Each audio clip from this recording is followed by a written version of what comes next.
Welcome to T-SAT. This is Bhushan Govindula, Indian history faculty. ఈరోజు మనం యూరోపియన్ల రాక, అసలు ఈ యూరోపియన్లు ఎవరు, భారతదేశానికి ఎందుకు వచ్చారు, ఆ విషయాన్ని గమనించాలి.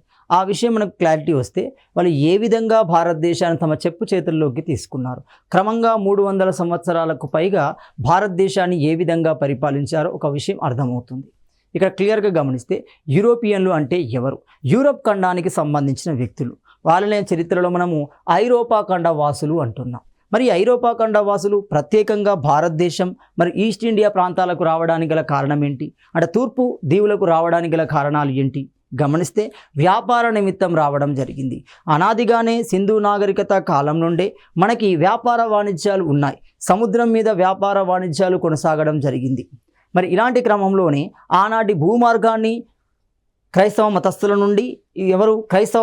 నుండి ఇస్లాం మతస్థులు ఆక్రమించడంతో వారు ప్రత్యేకంగా సముద్ర మార్గాన్ని గుర్తించడం జరిగింది. అలాంటి సముద్ర మార్గాన్ని గుర్తించిన వ్యక్తి వాస్కోడా గామా అవుతున్నాడు. అలాంటి వాస్కోడా గామా భారతదేశంలోని కాలికట్ అనే ప్రాంతానికి రావడంతో సముద్ర మార్గం అనేది గుర్తించబడడం జరిగింది. ఆ సముద్ర మార్గాన్ని ఉపయోగించుకొని కాలక్రమంలో యూరోపియన్ వర్గాలు భారతదేశానికి వచ్చాయి. ఇక్కడ ఒక విషయాన్ని గమనించాలి. మరి ఎగ్జామినర్ ఏ విధంగా ఇక్కడ ఫోకస్ చేయవచ్చు అంటే మొత్తం ఓవర్ వ్యూతో క్వశ్చన్ పికప్ చేసే అవకాశం ఉంటుంది. అసలు యూరోపియన్ల వరుస క్రమం భారతదేశానికి ఏ విధంగా ఉంది ఒకటి. రెండవ క్వశ్చన్ అడగడానికి అవకాశం భారతదేశం నుండి యూరోపియన్లు వెళ్ళిన వరుస క్రమాన్ని అడగవచ్చు. మూడో క్వశ్చన్ కనుక గమనిస్తే భారతదేశంలో యూరోపియన్లు వారి యొక్క పరిశ్రమలను స్థాపించిన విధానాన్ని అడగవచ్చు. కాబట్టి ఆ వరుస క్రమాలు మనం బాగా గమనించాలి. ఎందుకంటే స్వాతంత్రం వచ్చిన తర్వాత కూడా యూరోపియన్లకు సంబంధించిన కొన్ని ప్రాంతాలు భారతదేశంలో విలీనం కాలేదు. ఫ్రెంచ్కు సంబంధించిన స్థావరాలు గమనించండి, పోర్చుగీస్కు సంబంధించిన స్థావరాలు గమనించండి. 1954, 1961 వరకు ఈ రెండు ప్రాంతాలు భారతదేశంలో విలీనం కాలేదు. కానీ 1947లోనే దేశానికి స్వాతంత్రం వచ్చింది. సో అలాంటి అంశాలు మనము ఇందులో గమనించబోతున్నాము.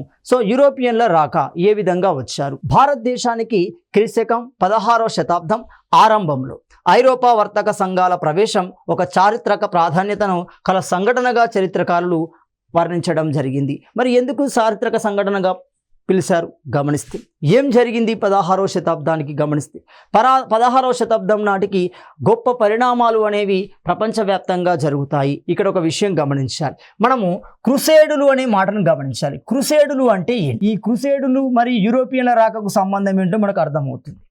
క్రుసేడులు అంటే మతపరమైన యుద్ధాలు అవుతుంది. మత ఆధిక్యంలో మతపరమైన యుద్ధాలనే మనము క్రుసేడులు అంటున్నాం. మరి క్రుసేడు యుద్ధాలు ఎవరెవరి మధ్య జరిగాయి గమనిస్తే రెండు ప్రధాన వర్గాల మధ్య, రెండు ప్రధాన మతాల మధ్య కొనసాగడం జరిగింది. మొదటి మతాన్ని గమనిస్తే ఇస్లాం మతము అంటున్నాం.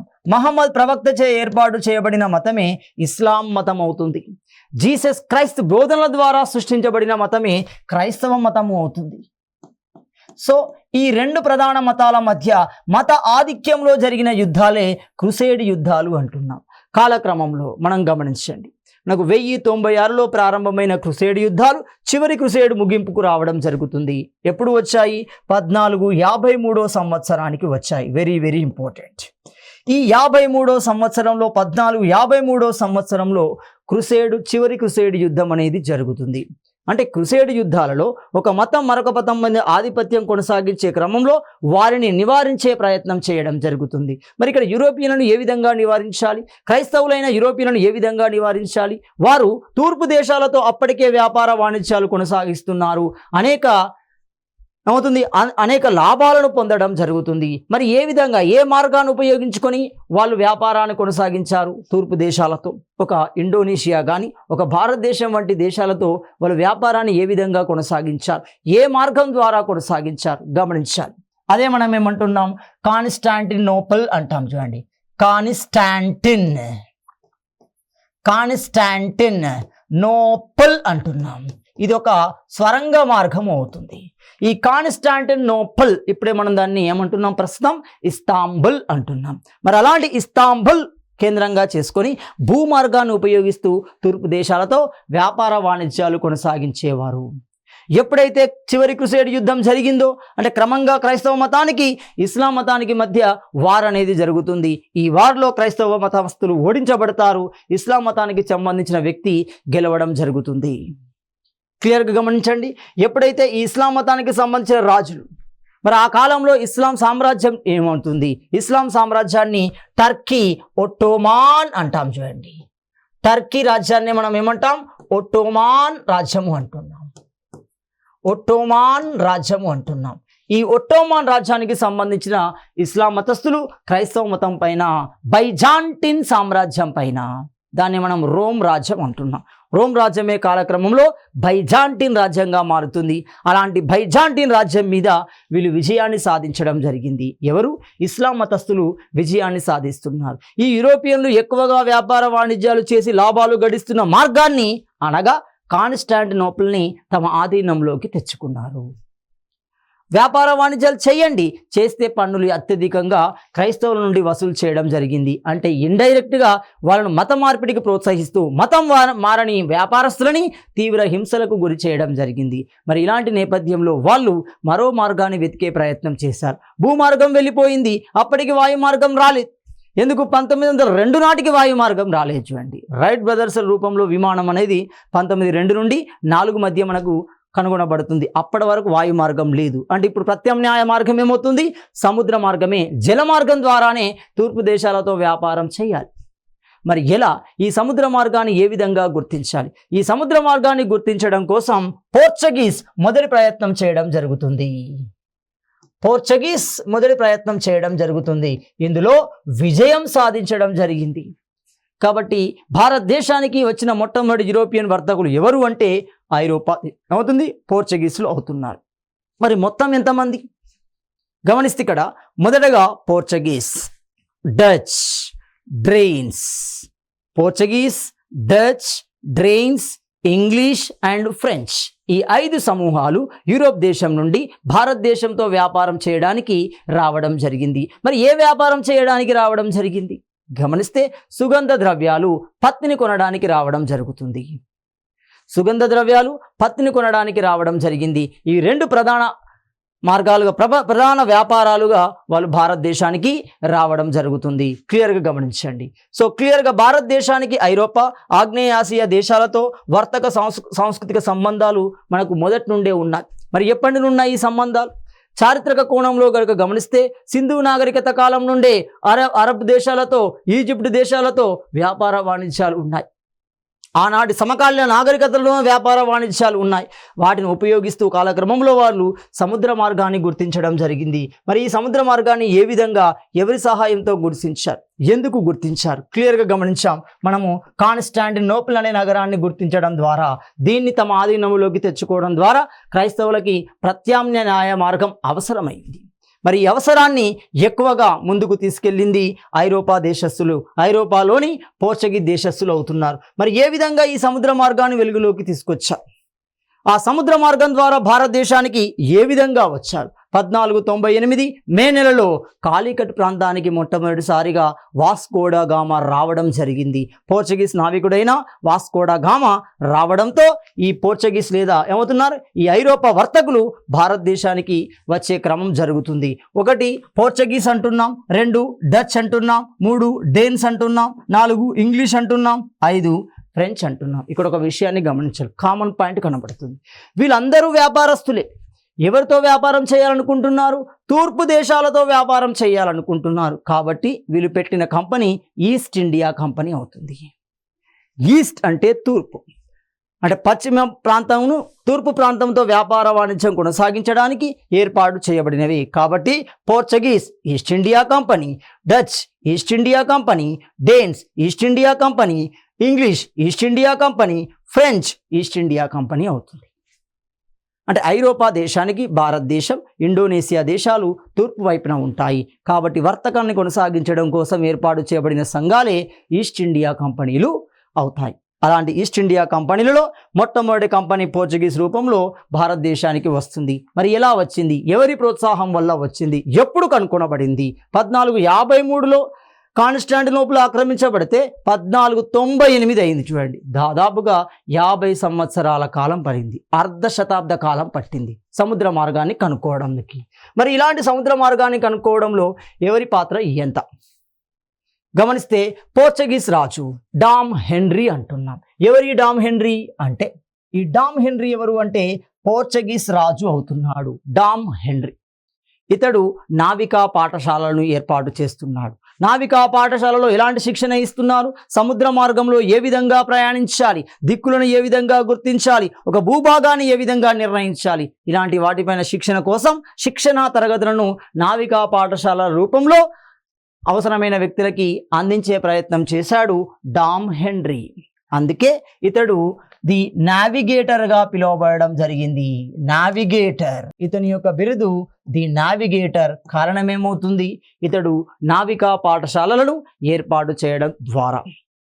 క్రమంగా ఈ డామ్ హెన్రీ సహాయంతో సముద్ర మార్గాన్ని కనుక్కోవడానికి ప్రయత్నం చేసిన మొట్టమొదటి వ్యక్తి మనకి ఈ బార్తలోమా మ్యూడైజ్. మొదటిసారిగా ఆ నావికా పాఠశాల నుండి శిక్షణ పొంది సముద్ర మార్గాన్ని కనుక్కోవడానికి, తూర్పు దేశాలతో సముద్ర మార్గాన్ని కనుక్కోవడానికి ప్రయత్నం చేయడం జరుగుతుంది. దానికి హెన్రీ నుండి పూర్తి ఆర్థిక సహకారాలు అందించబడతాయి. డామ్ హెన్రీ బయలుదేరుతున్నాడు. ఎక్కడి బయలుదేరుతున్నాడు? యూరప్ ఖండానికి సంబంధించిన లిస్బన్ ఓడరేవు నుండి బయలుదేరుతున్నాడు. ఈ పాయింట్ చాలా చాలా ఇంపార్టెంట్, చూడండి. లిస్బన్ ఓడరేవు నుండి బయలుదేరుతున్నాడు. సో ఈ లిస్బన్ ఓడరేవు నుండి బయలుదేరిన బార్తలోమా మ్యూడైజ్ ఒక భూభాగానికి చేరడం జరుగుతుంది. ఏ భూభాగమో అతనికి తెలియదు, కానీ ఒక భూభాగానికి చేరాడు. ఆ భూభాగం యొక్క సమాచారాన్ని రాజుకు తెలియజేయడం జరిగింది. దీంతో ఏమవుతుంది? ఆ రాజు ఆ ప్రాంతానికి ఏమని పెట్టాడు? క్లియర్గా తుఫానుల అగ్రం అని పేరు పెట్టడం జరిగింది. తుఫానుల అగ్రం, తుఫానుల అగ్రం అని పేరు పెట్టడం జరిగింది. ఆ ప్రాంతమే మనకి సౌత్ ఆఫ్రికాలో ఉంటుంది. కేప్ ఆఫ్ గుడ్ హోప్ అంటాం. కేప్ ఆఫ్ గుడ్ హోప్నే మనము తుఫానుల అగ్రం అంటున్నాం. ఈ భూభాగాన్ని గుర్తించాడు. ఏదో ఒకటి అతనికి తెలియదు కదా, అది తూర్పు దేశం అని ఖచ్చితంగా తెలియదు, భారతదేశం అని గుర్తించడానికి కారణాలు లేవు. కానీ సముద్రంలో ప్రయాణిస్తూ ఒక భూభాగానికి మాత్రమే చేరాడు. ఆ విషయం రాజుకు చెప్పడంతో ఆ రాజు దానికి తుఫానుల అగ్రం లేదా కేప్ ఆఫ్ గుడ్ హోప్ అని పేరు పెట్టడం జరిగింది. ఇది చాలా చాలా ఇంపార్టెంట్. సముద్ర మార్గం కనుగొనడంలో ఇది కీలక పాత్ర పోషిస్తుంది. ఈ భాగం ఇది ఎక్కడుంది? సౌత్ ఆఫ్రికా, ఆఫ్రికా ఖండం యొక్క చివరి భాగంలో ఉంది. ఇక్కడ గమనించండి, మనకి సింధు ఆర్య నాగరికత కాలం నుండే, ముఖ్యంగా సింధు నాగరికత కాలం నుండే భారతీయులు ఈజిప్ట్తో వ్యాపార సంబంధాలను కలిగి ఉన్నారు. అంటే మనకు ఆఫ్రికాకు రావడానికి వాళ్ళకు సముద్ర మార్గం తెలుసు. కాబట్టి క్లియర్గా గమనించండి, ఈ బార్తలోమా మ్యూడైజ్ వచ్చిన తర్వాత మిగతా వాళ్ళందరూ ఈ ప్రాంతం నుండి భారతదేశానికి సముద్ర మార్గం కనుగొనే ప్రయత్నం చేయడం జరిగింది. ఇప్పుడు లిస్బన్ నుండి ఎక్కడికి? కేప్ ఆఫ్ గుడ్ హోప్ మార్గం తెలిసింది. ఇప్పుడు కేప్ ఆఫ్ గుడ్ హోప్ నుండి భారతదేశానికి మార్గం తెలవాలి. కాబట్టి ఆల్రెడీ చరిత్రలో ఏమని చెప్తున్నారు? సింధు నాగరికత ఏమని చెప్తుంది? దాని సమాచారం ఏమని చెప్తుంది? సింధు నాగరికత ప్రజలు ఈజిప్ట్ నాగరికత ప్రజలతో వ్యాపార వాణిజ్యాలు కొనసాగించారు, అది సముద్ర మార్గం ద్వారానే కొనసాగించారు అని చెప్తున్నాయి. కాబట్టి ఆ విషయాన్ని పరిగణలోకి తీసుకున్నాడు వాస్కో డి గామా. నేరుగా అతడు ఎక్కడికి వచ్చాడు? తుఫానుల అగ్రానికి వచ్చి స్టే చేయడం జరిగింది. ఎప్పుడో ఒకసారి రాకపోతారా, వాళ్ళతో మనం పోకపోతామా? ఎందుకంటే భారతీయులు వ్యాపారం చేస్తూనే ఉన్నారు. ఆ క్రమంలో వచ్చిన గుజరాత్ వ్యాపారి, వెరీ వెరీ ఇంపార్టెంట్, భారతదేశానికి సంబంధించిన ప్రముఖ వ్యాపారి. ఆ వ్యాపారి అబ్దుల్ మాజిద్ అవుతున్నాడు. చూడండి, అబ్దుల్ మాజిద్ అవుతున్నాడు. చూడండి, ఈ అబ్దుల్ మాజిద్ వ్యాపార నిమిత్తం ఈజిప్ట్ ప్రాంతాలకు రావడం జరిగింది. ఆ విషయం తెలుసుకున్న వాస్కో డి గామా ఈ మాజిద్ను బంధించి తన నౌక ద్వారా సముద్ర మార్గాన్ని కనుక్కునే ప్రయత్నం చేశాడు. అతన్ని శిక్షించి, అతన్ని ప్రలోభపెట్టి, అతన్ని భయకంపితుని చేసి క్రమంగా ఈ ఎకండి కేప్ ఆఫ్ గుడ్ హోప్ నుండి భారతదేశానికి సముద్ర మార్గాన్ని కనుక్కున్నాడు. అంటే ఇందులో అతని యొక్క పాత్ర ఏం లేదు. ఉన్నది ఎవరి పాత్ర?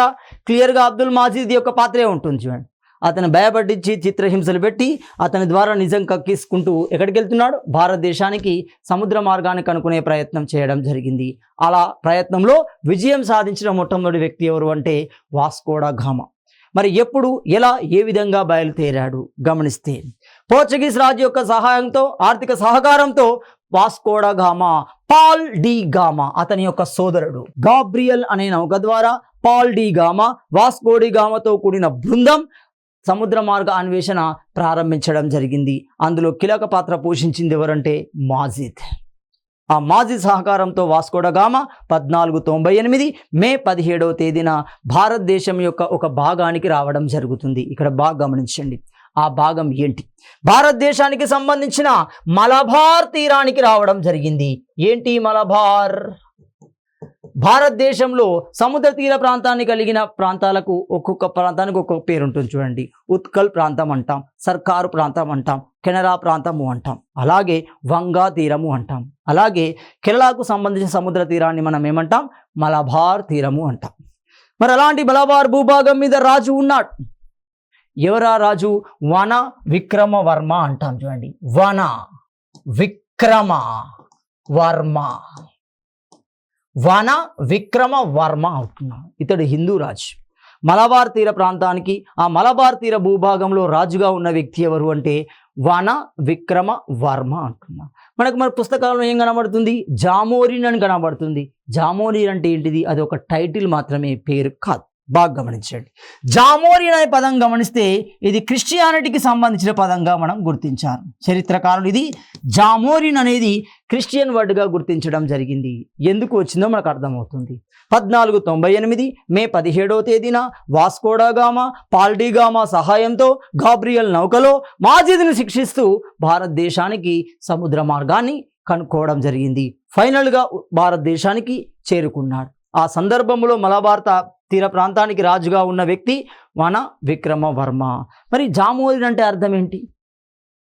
భారతీయ రాజరిక వ్యవస్థలో గమనిస్తే ప్రతి రాజుకి ప్రత్యేకమైన బిరుదులు ఉంటున్నాయి. ఉదాహరణకి శాతకర్ణిని గమనించండి, రైట్?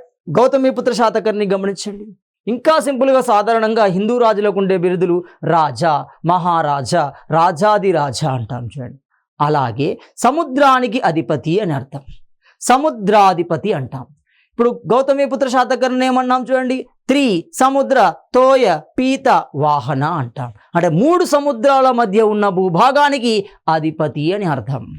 అలాగే ఈ మలబార్ తీర ప్రాంతంలో ఉన్న సముద్ర భాగానికి, సముద్ర తీరంతో ఉన్న మలబార్ ప్రాంతానికి అధిపతి అని అర్థం. సముద్రాధిపతి అనే బిరుదు కలిగిన, సమానార్థం కలిగిన పదమే జామోరిన్ అవుతుంది. కాబట్టి మన పుస్తకాలలో జామోరిన్ అని కనబడుతుంది. జామోరిన్ అనేది పేరు కాదు, అది బిరుదుకు సమానార్థంగా ఉపయోగించిన పదం. అతని యొక్క అసలు పేరు ఏంటి అంటే వన విక్రమవర్మ అవుతున్నాడు.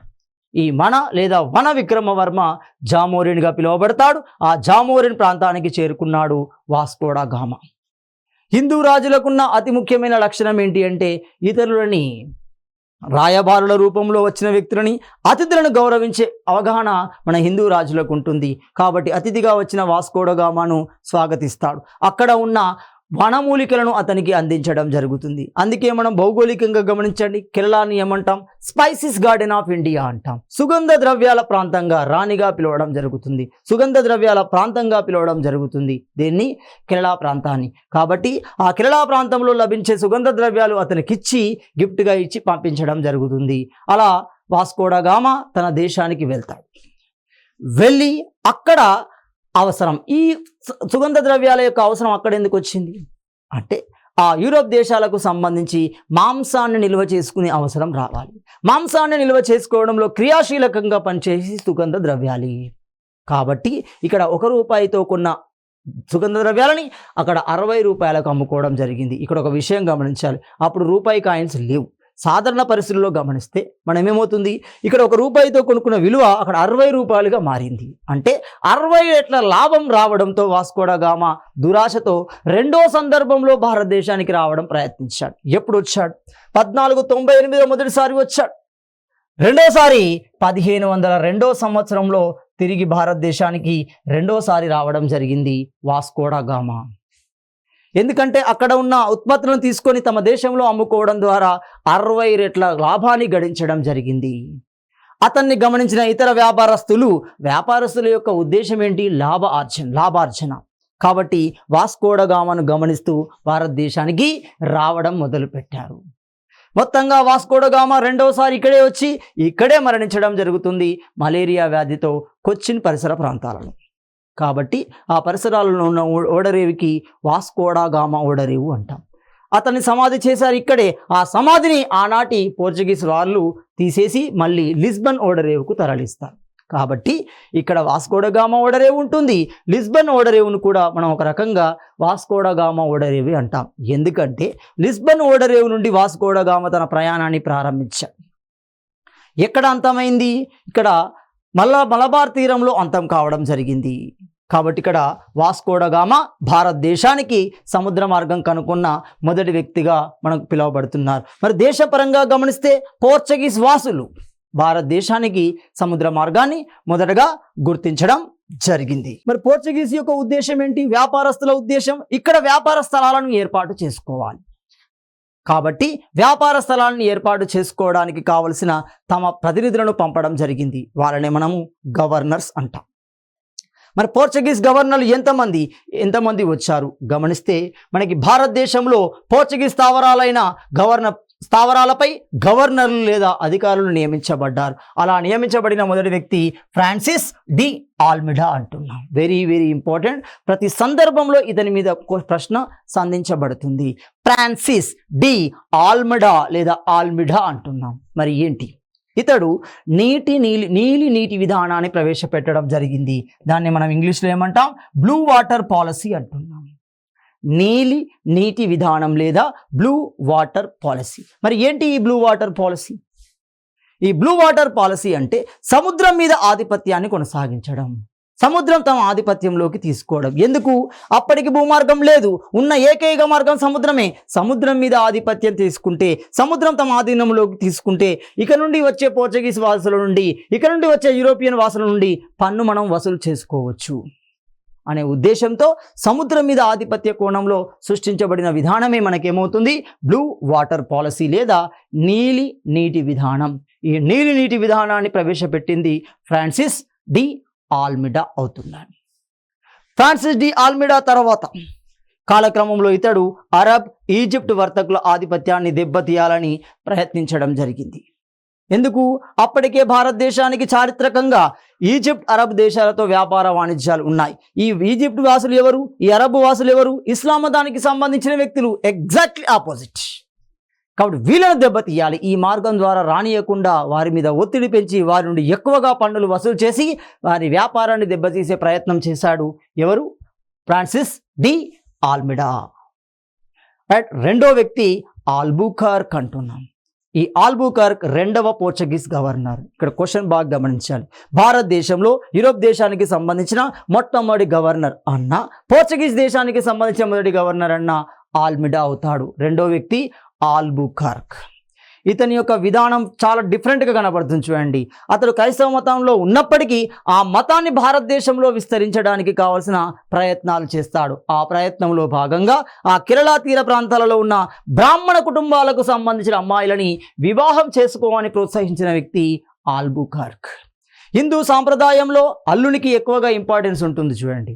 కాబట్టి ఆ సాంప్రదాయాన్ని గమనించిన ఆల్బుకర్క్ భారతీయ స్త్రీలను పెళ్లి చేసుకోవాల్సిందిగా పోర్చుగీస్ వారిని ప్రోత్సహించడం జరుగుతుంది. అంతేకాకుండా అప్పటికి బలమైన రాజులతో సాన్నిహిత్యం ఏర్పాటు చేసుకుంటాడు. ముఖ్యంగా అప్పటికి బలమైన రాజ్యం ఏంటి అనగానే అక్కడ విజయనగర సామ్రాజ్యం కనబడుతుంది చూడండి. శ్రీకృష్ణదేవరాయలు కనబడతాడు. కాబట్టి అతనితో సంబంధాలను ఏర్పాటు చేసుకుంటున్నాడు. అతనితో స్నేహ సంబంధాన్ని ఏర్పాటు చేసుకోవడం జరిగింది. అప్పటికి శ్రీకృష్ణదేవరాయలకు ఒక అవసరం ఏర్పడింది. సాధారణంగా ఒక రాజు యుద్ధంలో విజయాన్ని సాధించాలి అంటే గుర్రం యొక్క వేగం అనేది అవసరమవుతుంది. వేగం అనేది యుద్ధాన్ని నిర్ణయిస్తుంది, యుద్ధంలో విజయాన్ని నిర్ణయించడం జరుగుతుంది. అలాంటి అత్యంత బలమైన, అత్యంత పటిష్టమైన, అత్యంత చాకచక్యమైన గుర్రాలు అనేవి పోర్చుగీస్ నుండి దిగుమతి చేసుకోవాలి. అక్కడ అవసరం ఎవరికి? శ్రీకృష్ణదేవరాయలకు వచ్చింది. ఇక్కడ అవసరం ఏంటి? రాజ్యాన్ని, వారి యొక్క ప్రాంతాలను విస్తరించాలి. మరి ఎక్కడ విస్తరించాలి అంటే ఇస్లామిక్ రాజ్యాలలో విస్తరించాలి. వీళ్ళ టార్గెట్ చూడండి, వీళ్ళు ఇస్లాం మతస్థులు. హిందూ మతస్థులో దోస్తనం చేసి ఇస్లాం మతాన్ని దెబ్బకొట్టాలి. కాబట్టి వాళ్ళు గోవా ప్రాంతాన్ని ఆక్రమించడానికి ప్రయత్నం చేస్తున్నారు. మరి ఆ కాలంలో గోవా ప్రాంతం ఎవరి చేతిలో ఉంది? ఇస్లాం మతస్థుల చేతిలో ఉండడం జరుగుతుంది. బీజాపూర్ సుల్తాన్ ఆదిల్ షా చేతిలో ఉండడం జరుగుతుంది. ఆ ఆదిల్ షా ఎవరు? ఇబ్రహీం లోడి. ఢిల్లీ సుల్తాన్లకి సామంతుడుగా ఉన్నాడు. ఆదిల్ షాను ఓడించాలి. మరి ఆదిల్ షాను ఓడించడం అనేది ఆల్బుకర్క్ వల్ల కాదు. కాబట్టి శ్రీకృష్ణదేవరాయల యొక్క సహాయం తీసుకున్నాడు. మొత్తంగా శ్రీకృష్ణదేవరాయలు ఆల్బుకర్క్ల మధ్య ఒప్పందం అనేది కుదురుతుంది. ఈ ఒప్పందం ప్రకారం పోర్చుగీస్ నుండి అశ్వాలు ఇవ్వడానికి ఆల్బుకర్క్ ఒప్పుకుంటున్నాడు. సో శ్రీకృష్ణదేవరాయలు సైన్యం ఇచ్చి ఆ గోవా ప్రాంత ఆక్రమణలో సహాయపడడానికి అతడు ఒప్పుకోవడం జరుగుతుంది. మొత్తంగా వీరి మధ్య జరిగిన ఒప్పందం ప్రకారం 1510 నాటికి 1510 నాటికి గోవా ప్రాంతం ఎవరి చేతిలోకి వచ్చింది? పోర్చుగీస్ వారి చేతిలో వచ్చింది. చూడండి, అతని యొక్క చాకచక్యాన్ని ఉపయోగిస్తున్నాడు ఆల్బుకర్క్. క్రమంగా పోర్చుగీస్ స్థావరాలను విస్తరించే ప్రయత్నం చేశాడు. అనేక ప్రాంతాలలో ఈ పోర్చుగీస్ స్థావరాలు ఇతని కాలంలోనే అభివృద్ధి చెందడం జరుగుతుంది. అతని తర్వాత వచ్చిన వ్యక్తి ఇతడే మనకి ఆల్బుకర్క్. ఏమవుతుంది? 1510లో గోవా ప్రాంతాన్ని ఆక్రమించడమే కాకుండా కొచ్చిన్లో ఒక కోటను నిర్మించడం జరిగింది. కాలక్రమంలో పోర్చుగీస్ యొక్క స్థావరాలు అనేక ప్రాంతాలకు విస్తరించాయి. ఏ ప్రాంతాలకు విస్తరించాయి? 1 డయ్యూ ప్రాంతానికి విస్తరించింది, 2 డామన్ ప్రాంతానికి విస్తరించింది, 3 సాల్సెట్టి ప్రాంతానికి విస్తరించింది, 4 బేసిన్ ప్రాంతానికి విస్తరించింది, 5 బొంబాయి ప్రాంతానికి విస్తరించింది, 6 సెయింట్ థోమ్ మద్రాస్ ప్రాంతాలకు కూడా విస్తరించడం జరుగుతుంది. ఇక్కడ ఒక విషయాన్ని గమనించాలి. బొంబాయి ప్రాంతం పోర్చుగీస్ వారికి ఎలా వచ్చింది? ఈ పోర్చుగీస్ నుండి బొంబాయి ప్రాంతం బ్రిటిష్ వారికి ఏ విధంగా పంపించబడింది అంటే పోర్చుగీస్ ఇంగ్లీష్ వారి మధ్య జరిగిన వైవాహిక సంబంధం. Braganza Williams, Charles William II, Catherine Braganza. ఈ క్యాథరిన్ బ్రిగాంజా ఎవరు? పోర్చుగీస్కు సంబంధించిన అమ్మాయి. విలియం II ఎవరు? ఇంగ్లీష్కు సంబంధించిన అబ్బాయి. ఈ ఇద్దరి మధ్య వైవాహిక సంబంధం ద్వారా, ఇద్దరి మధ్య మ్యారేజ్ జరగడం ద్వారా కట్నంగా బొంబాయి ప్రాంతం పోర్చుగీస్ నుండి ఎవరికి వెళ్తుంది? బ్రిటిష్ వారికి వెళ్ళడం జరుగుతుంది. అలా రాజుకు వెళ్ళిన బొంబాయి ప్రాంతాన్ని ఈస్ట్ ఇండియా కంపెనీకి లీజుకి ఇస్తాడు. క్లియర్గా గమనించండి. అంటే బొంబాయి వీళ్ళ చేతుల నుండి క్రమంగా ఇంగ్లీష్ వారి చేతిలోకి వెళ్తుంది. క్రమంగా పోర్చుగీస్ వారు తమ స్థావరాలని డయ్యూ, డామన్, సాల్సెట్టి బేసిన్, బొంబాయి, సెయింట్ థోమ్, మద్రాస్ వంటి ప్రాంతాలలో నెలకొల్పడం జరిగింది. ఎక్కువగా వీళ్ళు సముద్ర పరివాహక ప్రాంతాలలో మాత్రమే ఉన్నారు. తమ వ్యాపార స్థావరాలని ఏర్పాటు చేసుకోవడం జరిగింది. నెక్స్ట్, వారు ఆక్రమించిన వర్తక స్థావరాలు నెలకొల్పిన ప్రాంతాల్లోనే స్థానిక ప్రజలను క్రూరంగా పాలించడం మొదలుపెట్టారు. అంటే క్రమంగా మత మార్పులను ప్రోత్సహించడం జరిగింది. ఇక్కడ ఒక విషయాన్ని గమనించండి. మనకి 3 మత విధానాలు కనబడతాయి. చూడండి, 1 శుద్ధి విధానము కనబడుతుంది, 2వది తబ్లిక్ విధానము కనబడుతుంది, తబ్లిక్ విధానం కనబడుతుంది, 3వది క్రైస్తవ ఆచారం. రైట్, ఇక్కడ గమనిస్తే శుద్ధి విధానము అంటే ఏమవుతుంది? హిందూ సాంప్రదాయం అనుసరించే విధానం. ఏంటి? ఎవరైనా హిందువు ఇతర మతాలలోకి, ముఖ్యంగా ఇస్లాం మతం లాంటి మతంలోకి వెళ్తే ఆ హిందువుని ఇస్లాం మతం నుండి తిరిగి హిందువుగా మార్చే విధానాన్ని శుద్ధి అంటాం. 2వది తబ్లిక్ అంటాం.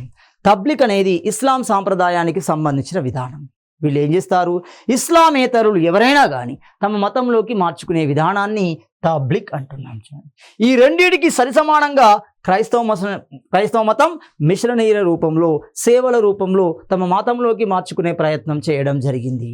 క్రమంగా ఎవరైతే పోర్చుగీస్ వారితో పాటుగా ఇస్లాం మత బోధకులు కూడా భారతదేశానికి వచ్చారు. రావడమే కాదు, బాగా గమనించండి, భారతదేశంలో ముద్రణా యంత్రాన్ని ప్రవేశపెట్టింది. ముద్రణా యంత్రాన్ని ప్రవేశపెట్టింది కూడా పోర్చుగీస్లే అంటున్నాం. ముద్రణ యంత్రాన్ని ఎవరు తయారు చేశారు? జాన్ గూటెన్బర్గ్ తయారు చేయడం జరిగింది. అలాంటి ముద్రణా యంత్రం ద్వారా మొదటగా ముద్రించబడిన పుస్తకం బైబిలే. ఎక్కువ సంఖ్యలో ముద్రించబడిన పుస్తకం బైబిలే. బైబిల్ ఏంటి? క్రైస్తవ మతానికి పవిత్ర గ్రంథం అవుతుంది. సో ఈ క్రైస్తవ మతానికి పవిత్ర గ్రంథమైన బైబిల్ని ఇక్కడ వ్యాప్తి చెందించే ప్రయత్నం చేశారు. కాబట్టి ఆ బైబిల్ ముద్రణా రూపం, దాని యొక్క సారాంశాన్ని తెలియజెప్పే క్రమంలో క్రైస్తవ మత బోధకులు కూడా భారతదేశానికి పోర్చుగీస్ వారితో రావడం జరిగింది. క్రమంగా ఎక్కడైతే పోర్చుగీస్ స్థావరాలు ఉన్నాయో అక్కడ ప్రజలని క్రైస్తవ మతంలోకి మార్చే ప్రయత్నం చేశారు. ఆ ప్రయత్నంలో భాగంగా కొన్ని కఠినమైన నిర్ణయాలు కూడా తీసుకోవడం జరిగింది. 2 మత మార్పిడులను ప్రోత్సహించారు. క్లియర్గా ఐరోపాలోని ఫ్రెంచ్, డచ్, ఇంగ్లీష్ వర్తక సంఘాల స్థాపన ప్రవేశం క్రమంగా విజృంభించింది. ఎప్పుడైతే పోర్చుగీస్ వారి యొక్క అనుకూల నిర్ణయాలు జరుగుతున్నాయో, వ్యాపార వాణిజ్యాలలో లాభాలు స్వీకరిస్తున్నారో, ఆ విషయాలు తెలుసుకున్న ఇతర మతస్థులు, ఇతర వ్యాపారస్తులు కూడా తమ వ్యాపార సంస్థలను భారతదేశంలో స్థాపించాలని నిర్ణయం తీసుకున్నారు. అలాంటి క్రమంలోనే 2వ వారు మనకి డచ్ వారు. నెక్స్ట్ గమనిస్తే పోర్చుగీస్ స్పెయిన్ దేశంలో విలీనం కావడం. సో ఇలాంటి క్రమంలో మనకి భారతదేశంలో పోర్చుగీస్ యొక్క స్థావరాలు పతనావస్థకు చేరడం జరుగుతుంది. క్రమంగా డచ్, డ్రెయిన్స్, ఇంగ్లీష్, ఫ్రెంచ్ రూపంలో భారతదేశంలో వర్తక సంఘాల స్థాపన జరుగుతుంది. నెక్స్ట్ వీడియోలో తదుపరి సమాచారాన్ని చర్చిద్దాం.